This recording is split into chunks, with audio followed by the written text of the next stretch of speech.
Hello everyone, my name is Famous, and in this video I'm going to talk about useful stuff to know when you start a new campaign. But before we begin, make sure to smash that like and subscribe button and click on the bell button to be notified whenever I get a new video out. It makes a huge difference for me and it will support me a ton, and I will be forever grateful to you. At first, before you start a campaign, think about what kind of playthrough you want to play. You may be thinking that this is kinda hard to have set in mind if it's your first time playing, but I'm saying this because if you want to get some good perks of a skill, you'll have to be plan your character ahead in time. As you can see on the top left and top right, there are two numbers displayed. The top left is a point where you can put on attributes such as vigor, control, endurance, cunning, social, and intelligence. On the top right is your focus points, which you can put into skills such as one- and two-handed, polearm, bow, etc. If we start with focus points, you get them whenever you level up. You can see your XP bar just below your name in this screen. When you put a focus point in any skill, you'll see that a green bar will cover the bar even more, and at the same time your learning rate increases. Basically, this means you get multiplied XP for as much as the green covers, making it easier to level up in that given skill. You cannot change the focus point after you have put them in and press done. On the other hand, attributes will also increase multiply XP to skills in the same row as it shows in the screen here. So if I were to put a point to control or CTR, the bow, crossbow and throwing will all receive some multiplying XP increase, but not as much as a single focus point. To more or less get to the last perk from any skill, you more or less have to put in 5 focus points assigned to it and having your attribute related to it max, which is at 10 points. As you may have guessed, you get fewer attribute points than focus points. You get 1 attribute point every 3 levels, so they are sparse. So try as much to plan your character out ahead before you start. Perks that I always go for is things that give me something passively. I hate that you have to spend time focusing on something to accumulate to do something very specific. First one I religiously go after is Artisan's Community or Great Investor. It's a perk in the trade skill. It's literally alpha omega, as it will passively get me to clan level 6 without me having to commit to farm every single tournament and hunt for fights 24/7. I feel this is so underrated and probably the best common perk there is out there. If you're not planning to get a companion to be your doctor, then Doctor's Oath is probably an amazing skill to have too, to increase the amount of prisoners you get, as your medicine recovery also applies to the enemy as well. I'll get to the companions later on, don't worry. Last worth mentioning is Immortal Charm, if you plan to make your own kingdom. There's nothing better than just to get influence points to make decisions, especially going after your vassals by doing anything other than actively farming influence. The rest depends on what kind of playthrough you want to do.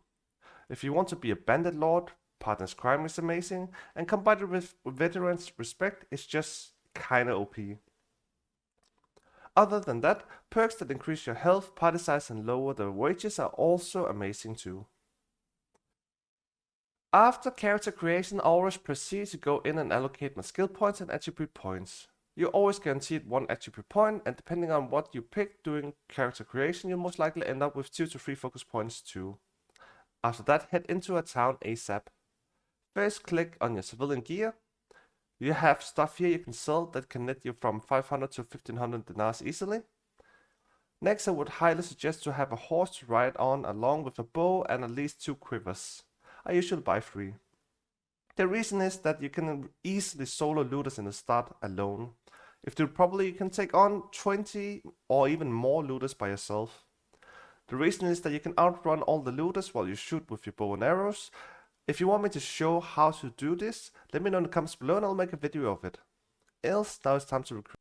There are 2 main recruitment sources, villages and towns. Villages are tied to either castles or towns and can give you 2 different kind of units. The normal units and special units. Each kingdom have each of their own recruitment trees and has both each the benefits, but we can sum it down to that normal units are great in numbers and usually has low wages than special units, but weaker, and special units are more expensive but are also stronger. I spent quite a long time playing Bannerlord before realizing that if you want special units, you have to go to villages that are tied to castles. You can see what village is tied to what by hovering over the village. Why is that important? Well, in my first Let's Play series, the Archers, I was only allowed to recruit archers only. Therefore, I needed the best special units from Britannia to compensate for not having a mix setup really. Also, Britannia's special unit archers are so goddamn OP and the best archers in the game. If you want me to go more in depth about units, let me know in the comments below and I'll look into it. You can recruit companions which you can consider to be like heroes. Usually companions have some other useful skill other than combat skills. You can recruit companions in taverns located in all towns, assuming they're residing in there. If you click on N, navigate to Heroes and click on Wanderer here, you'll see a list of wanderers that you can recruit as companions. This is especially useful because you won't be able to cover all skills by yourself and therefore can rely on your companions to compensate for you. For instance, if you don't plan on leveling up medicine, you can recruit a companion who has level in medicine and take care of that part for you. The same goes for scouting, steward and engineering.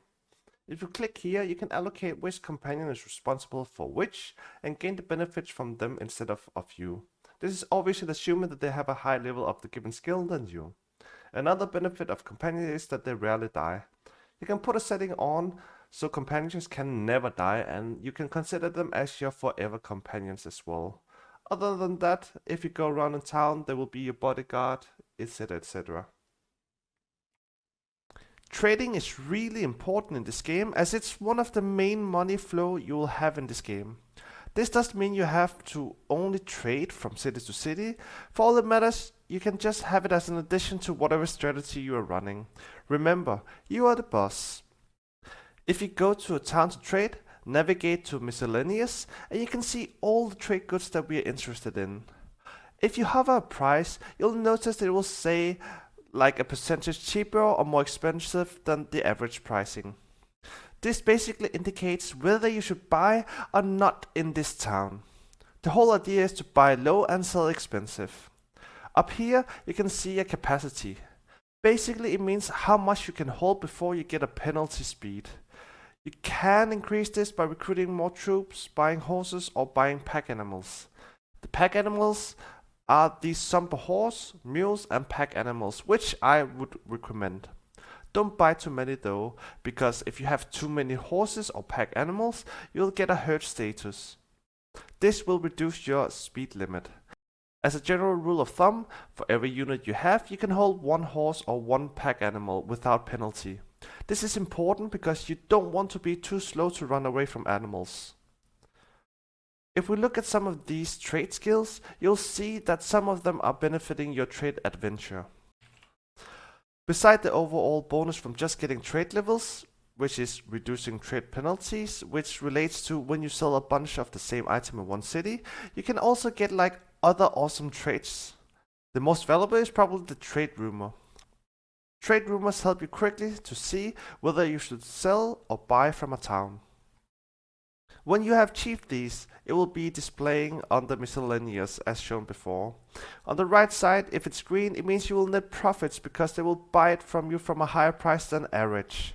If it's red, they want to buy it for a lower price than average and you should hold it to the next city. On the left side, if it's green, they will sell to you to a lower price than average. And if it's red, well, you guessed it, don't.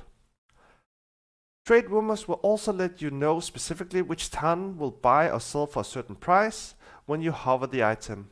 This can be especially helpful for you to plan your route ahead. Your second income is most likely going to be tournaments if you want to multitask great benefits. Not only are tournaments great for skill increases such as your weapon masteries, perks, athletics, etc., it's also a great way to get renown. And of course, the last two bonuses is that you can bet on yourself if you feel confident that you will win the tournament, giving you extra dinars, and you get to get the prize as well. The prizes or the rewards scales with how many nobles that are participating in this tournament. You can see how many nobles participating when you click join tournament, and it says it right here. One thing to note is that if you have companions and they get to win, you will get the item anyway, giving you extra chances to get your beloved prize that you either can use for yourself, as they actually tend to be quite great upgrades in the start, or just straight up sell for monies. If you combine tournaments with trading, you're definitely going to earn the great amount of money for your gameplay, and it will help you rise up in Bannerlord for sure. If you would like to farm tournaments in the start, you can always look around for towns and see if they have this helmet icon on. This is an indicator that a tournament is being held and you can join in. There exist some perks that can increase your reward from participating in tournaments. Roguery has a perk that lets you double the amount of bets, giving you the potential to double the dinars that you can win from betting. Charm also has something like increased influence from winning tournaments and much more. Lastly, we have fighting. Early game, you'll fight a lot of looters. If not, I would encourage you to, especially if you have a horse and bow, because you can literally solo 20 looters by yourself. If you want me to show you how to do it, make sure to leave a comment in the comments below requesting it, and I will make a video to show you how to do it easily. Just like tournaments, some of the benefits are renown, influence, and leveling up your combat skills as well. Lastly, the two bonuses are the spoils of war, which will be greater later on, and that you can take prisoners and sell them to a town for money as well. The bigger and higher leveled army, especially with a noble leading them, the better the spoils of war and money you can get from prisoners. Combine this with being a mercenary for a kingdom, and the influence you earn will be converted to dinars daily, making you extra monies. I recommend you to do all of the things I mentioned before and mix it up depending on what you find funny. Is it right only to focus on, let's say, trading only? Or when you're trying to get clan tier 2 to only do tournaments and fighting for renown? Mix it up and find out what you find most fun and rewarding. And that's it for now. Let me know in the comments below how it's going with your playthrough and if you find other topics that I should cover in my next videos. If you enjoyed the video or it helped you in any way, please throw this video a like and subscribe to my channel, and make sure to click that bell notification so you'll all be notified whenever I get a video out. It makes a huge difference for me, it will support me a ton, and I'll be forever grateful to you. My name is Famous, and as always, take care, and I'll see you in the next video. See ya!